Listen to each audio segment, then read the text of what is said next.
Compassion ground appointment కుటుంబాలకు వాళ్ళ పిల్లలకు వితంతువులకు జాబ్ ఇవ్వాలా. ఎవరి కోసం చేస్తున్నాను?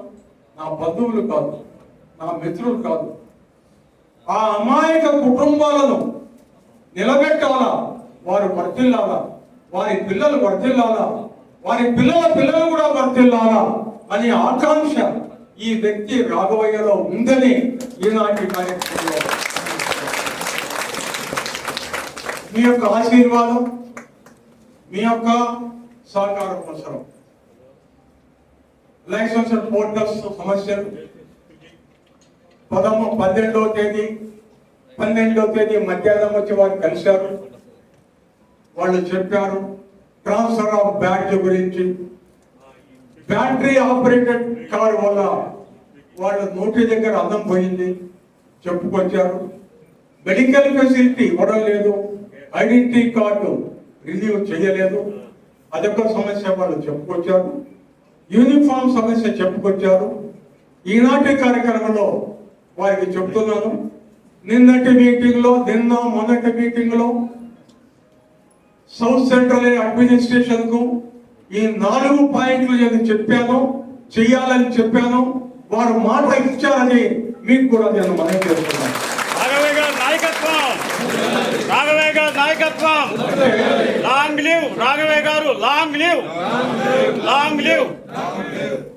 ఎందుకు చెప్తానంటే నేను చేసిన పని అంటే ప్రతిరోజు నేను ఆలోచిస్తాను, ఈనాడు ఎన్ని మంచి పనులు చేయాలి, ఎన్ని కుటుంబాలకు మంచి చెయ్యాలి, ఎన్ని కుటుంబాలు సంతోషించే విధంగా నేను కృషి చేయాలి, ఫలితాలు రావాలి అని ఆలోచించేటువంటి ఉద్దేశం నాది. నేను మా ధర్మపత్ని గురించి ఆలోచించను, పిల్లల గురించి ఆలోచించను. అది దేవుడు, భగవంతుడు, శ్రీ వెంకటేశ్వర స్వామి చూసుకుంటాడు, ఆయన వదిలిపెట్టేశాడు.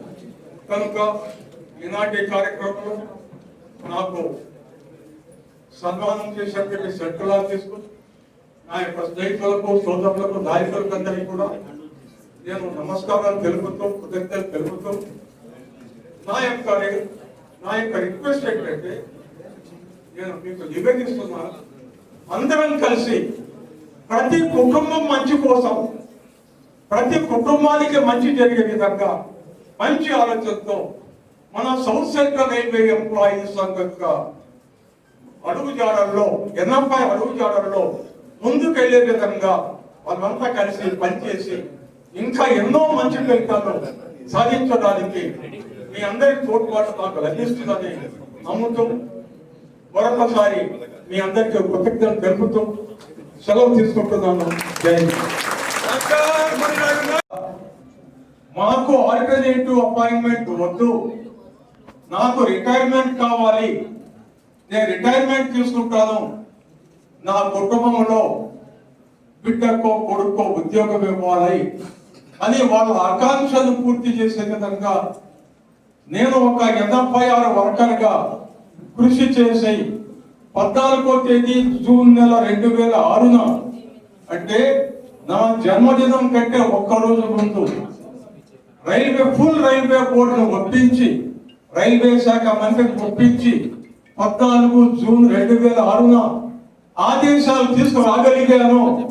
వాటి ఫలితంగా వేలాది మంది కుటుంబాలకు, బి కేటగిరీస్ అయినటువంటి కార్మికుల కుటుంబాలకు వారు రైల్వేలో, ఆ పిల్లలు రైల్వేలో జాయిన్ అయ్యే విధంగా కొంత మార్పు చేయగలిగాం. కానీ ఇది 100% నిజం కాదు అని అంగీకరిస్తున్నాం.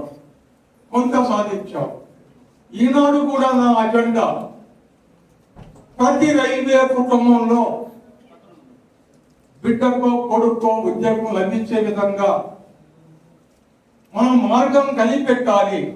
ఇదే క్రమంలో 7వ తేదీ జూన్ నెల 2024న ఫుల్ రైల్వే బోర్డు సమక్షంలో జరిగినటువంటి మీటింగ్ లో ఎన్ఎఫ్ఐ తరఫున ఈ 55 ఏళ్ల యొక్క సర్వీస్ వయసు 57గా తగ్గించండి అంటే 57 ఏళ్ల వయసులో ఉన్నప్పటికీ కూడా బి కేటగిరీస్ అవుతే కార్మికుడు రిటైర్మెంట్ తీసుకుంటే వారి ఇంట్లో పిల్లవానికి కంపాషన్ గ్రౌండ్ అపాయింట్మెంట్ తీసుకురావాలా అనేటువంటి డిమాండ్ పెట్టినటువంటి ఏకైక సంస్థ మన NFIR మాత్రమే. అంటే మన ఉద్దేశం ఇది ఇంకా సాధించలేదు, పరిశీలిస్తామని అంటున్నారు రైల్వే బోర్డు. మీకు గుర్తుండాలి, 20వ తేదీ అక్టోబర్ 2003న RRC గ్రౌండ్ లో 12,000 మంది సేఫ్టీ కేటగిరీ డెలిగేట్స్ తో ఆల్ ఇండియా సేఫ్టీ కాన్ఫరెన్స్ చేశాం. రైల్వే శాఖ మంత్రి Nitish Kumar, railway board chairman RK Singh, railway board member shop SM Singla, railway minister తో పాటు రైల్వే సహాయ మంత్రులు అందరూ వచ్చారు. ఆ యొక్క మీటింగ్ లో మనం చర్చించేటప్పుడు సాయంకాలం 4:30కు పెద్ద తుఫాను వచ్చి మన టెంట్ కొట్టుకుపోయింది RRC గ్రౌండ్ లో. తుఫాను ఆగిన తర్వాత మళ్ళా రైల్వే శాఖ మంత్రి GM చాంబర్ నుంచి స్టాన్లీ బాబుతో పాటు మళ్ళా వచ్చి రాత్రి 8:30 వరకు మీటింగ్ చేసి ఆ మీటింగ్ లో తీర్మానం చేశాం. సేఫ్టీ కేటగిరీలో పనిచేసే కార్మికుడు అతడు వాలంటీర్ రిటైర్మెంట్ తీసుకుంటే specified safety category track line leader కావచ్చు, ముఖ్యంగా లోకో పైలట్ కావచ్చు, వారు ఆ వయస్సు లిమిట్ పెట్టి వారు రిటైర్మెంట్ తీసుకుంటే సేఫ్టీ రిలేటెడ్ రిటైర్మెంట్ స్కీమ్ ద్వారా వారి పిల్లలకు ఉద్యోగం లభించే విధంగా 20 అక్టోబర్ 2003 తీర్మానం ప్రకారంగా 2వ తేదీ జనవరి 2004న రైల్వే బోర్డు నుంచి ఆదేశాలు సాధించి కొన్ని వేల మంది రైల్వే కార్మికుల పిల్లలకు మనం ఉద్యోగాలు కల్పించగలిగాం. ఇది కూడా కానీ దురదృష్టకర పరిణామం 5వ తేదీ మార్చి 2019న సుప్రీం కోర్టు ఈ స్కీమ్ చట్ట విరుద్ధం, రాజ్యాంగాన్ని ఉల్లంఘించి చేశారని రద్దు చేసిన ఫలితంగా 6వ తేదీ మార్చి 2019 నుంచి ఆ స్కీమ్ లేకుండా పోయింది. మన కార్మికులకు న్యాయం జరగడం లేదు. అయినా కొత్త స్కీమ్ తీసుకొని రావాలని కొత్త ప్రపోజల్ తయారు చేసి ఈనాడు రైల్వే బోర్డు ముందు పెట్టి 7వ తేదీ జూన్ నెల రైల్వే బోర్డు CRPతో రైల్వే బోర్డు మెంబర్లతో చెప్పి మా స్కీమ్ ప్రపోజల్ మీరు పరిశీలించండి అని నేను చెప్పాను. ఎందుకంటే నేను రైల్వేలకు అంకితమైపోయాను, కార్మికులు అంకితమైపోయాను. నా బాధ్యత సాధించాల. మన తరతరాలుగా మన రైల్వే కార్మికులకు భారత రైల్వేలతో వారు వారి పిల్లల పిల్లలకు ఈ సంబంధాలు తెగిపోకుండా ఉండే సంబంధాలు సాధించాలా అనే తపనతో నేను పనిచేస్తూ వస్తున్నాను. 89వ సంవత్సరంలో ఎప్పుడు కాలు పెట్టాను. భగవంతుడు ఎప్పుడు తీసుకెళ్తానో చెప్పలేము.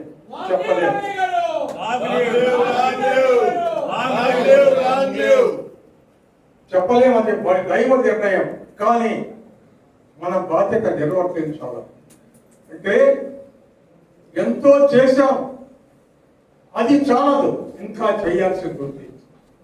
లాలూ ప్రసాద్ గారు రైల్వే శాఖ మంత్రిగా ఉన్నప్పుడు వారికి వెనక నిలబడ్డారు పాపం లైసెన్స్ పోర్టర్లు సహాయం. వాళ్ళందరూ కూడా 2008లో ఆదేశాలు ఇచ్చాడు. लाल कुर्ता वाले आप बुला के बोल दिया, अरे तुमको नौकरी दिएगा भाई అన్నాడు. ఇచ్చాడు. ఆర్డర్స్ వచ్చాయి.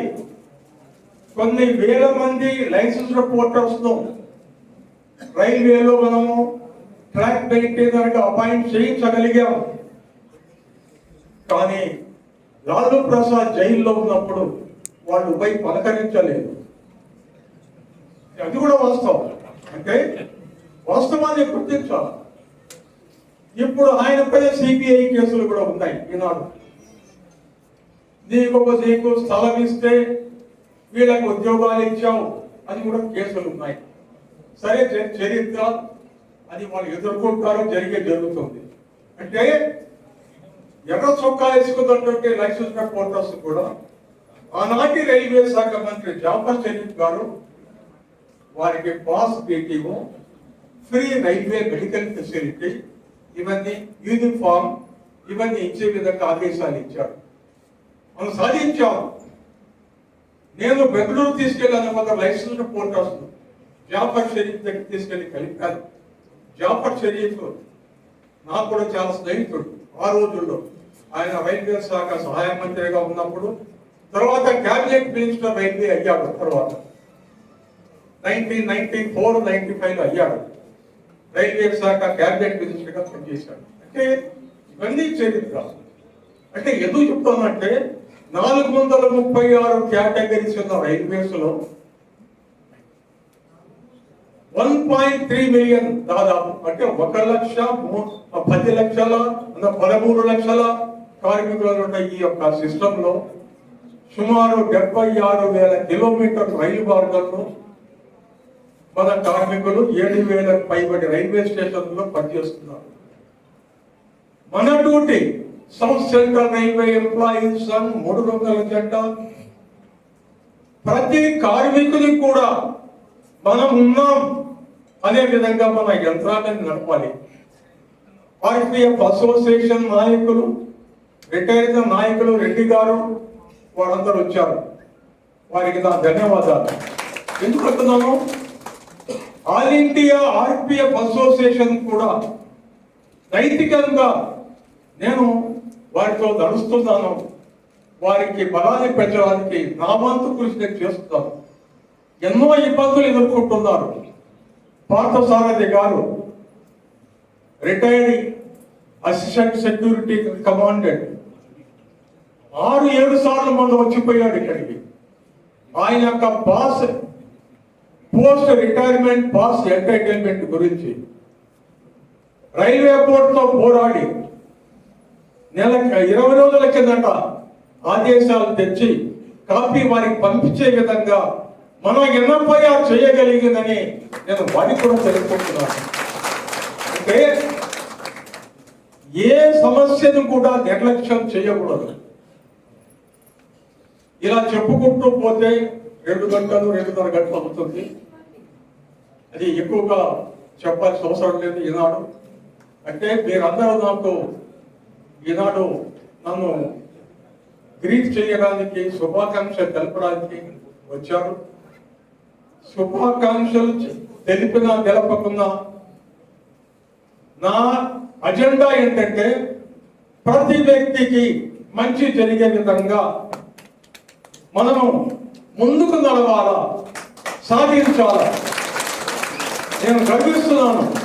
ఒకనాటి casual labour civil engineering department లో junior engineer 1-2 senior section engineer retire అయ్యారు. ఈనాడు బాబురావు గారిని చూశాను. నన్ను శుభాకాంక్షలు తెలపడానికి బాబురావు గారు రిటైర్డ్ ఎస్ఎస్సి వర్క్స్ వచ్చాడు. అంటే గతంలో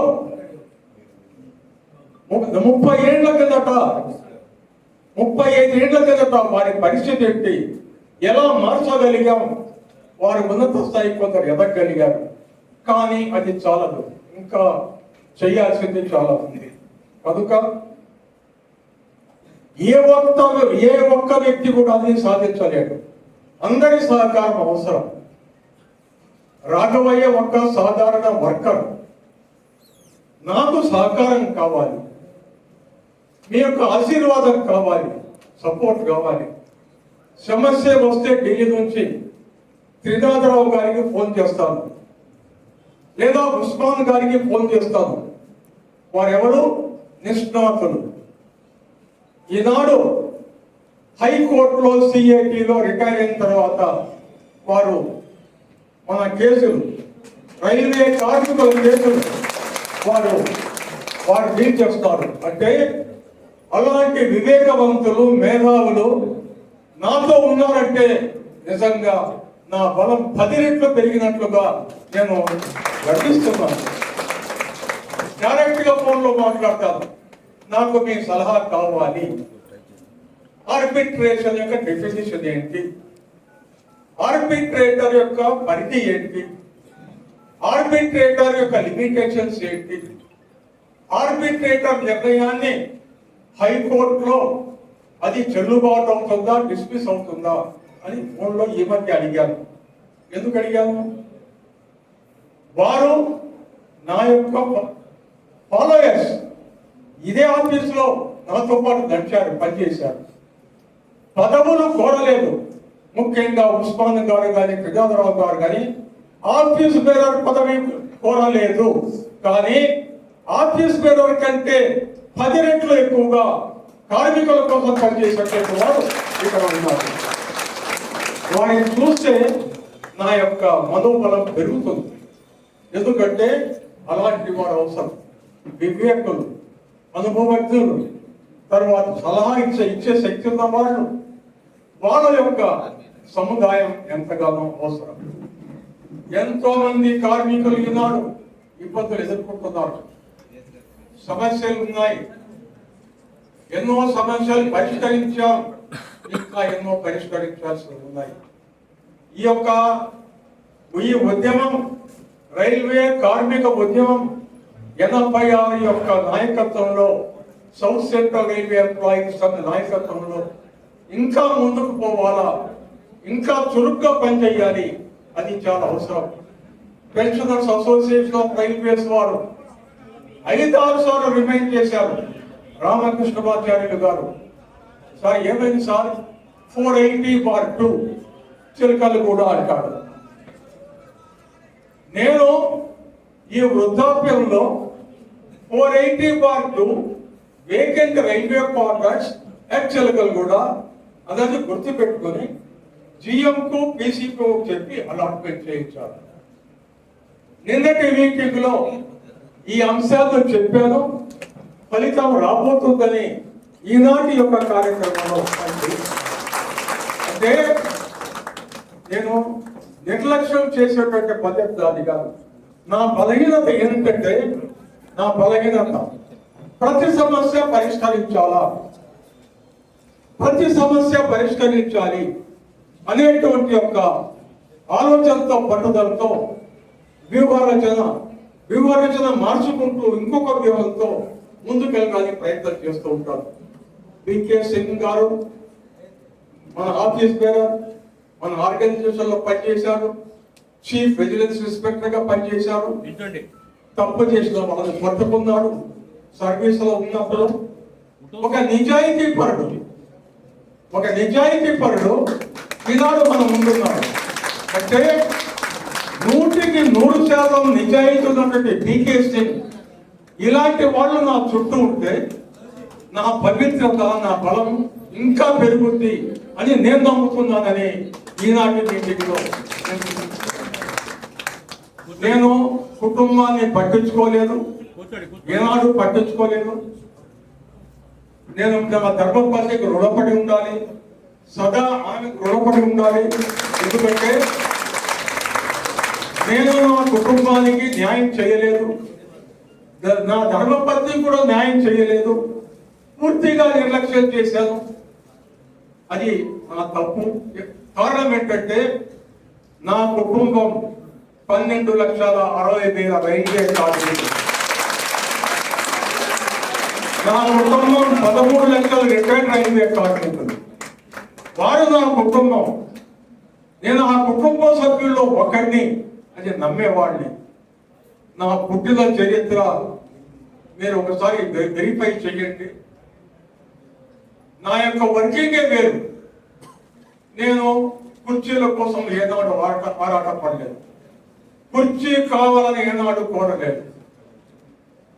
పేద కార్మికుడికి అధికార యంత్రాంగం, అధికార మదంతో వారికి బాధల్లో పెట్టినప్పుడు ఆ అధికారులను నిలదీసి సెలూరులో నుంచి దించి కొట్టినటువంటి చరిత్ర దాని. సీనియర్ టీపీఓ నేను బ్రాంచ్ సెక్రటరీగా ఉన్నప్పుడు సీనియర్ డిపిఓ కార్మికుల సమస్యలు చెప్పడానికి కంట్రోల్ బోర్డులో చెప్తే సెలవుల్లో వస్తున్నాడు ద్రోణాచలం ప్లాట్ఫారంలో, no I don't meet you, get out అన్నాడు. హెల్పీ గెట్ అవుట్ అన్నాను. చొక్కా పట్టుకొని కిందికి లాగి సెలవు నుంచి 4 ఇచ్చాను. అప్పుడు miss Rama don't mistake please come అని టీ దాపించి మాట్లాడాడు. తర్వాత ఇవన్నీ వాళ్ళు మనసులో ఉంచుకొని నాకు ఎస్ఎఫ్ ఫైళ్ళు 4 ఎస్ఎఫ్ ఫైళ్ళు తీసుకున్నాను. ఎన్నో బాధలు పడ్డాను. 18 నెలలు నాకు జీతం లేదు. ఎవరన్నా ఇచ్చారా? సంఘ్ ఇచ్చిందా? లేదు. సఫర్ అయ్యాను.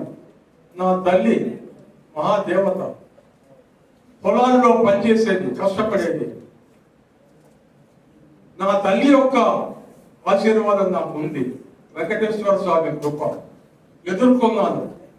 టిఆర్ఎం సెలూన్ డిటాచ్ చేశాను. డిటాచ్ చేసి షెంటింగ్ కు తోసిపారేశాను. ఇది చాలా ఘోరమైన నేరం. ఇది చేసిన వ్యక్తి ఎవరు రైల్వేలో ఉండలేడు. కానీ దేవదేవుని కృప వల్ల నేను రక్షింపబడ్డాను. అంచెలంచెలుగా ఢిల్లీకి వెళ్ళేటువంటి అవకాశం లభించింది. మీరు అలాంటి పనులు చేయాల్సిన అవసరం లేదు. అంటే నా చరిత్ర జరిగింది, కానీ నిగూఢ శక్తి రక్షించింది, బతికి బయటపడ్డాను.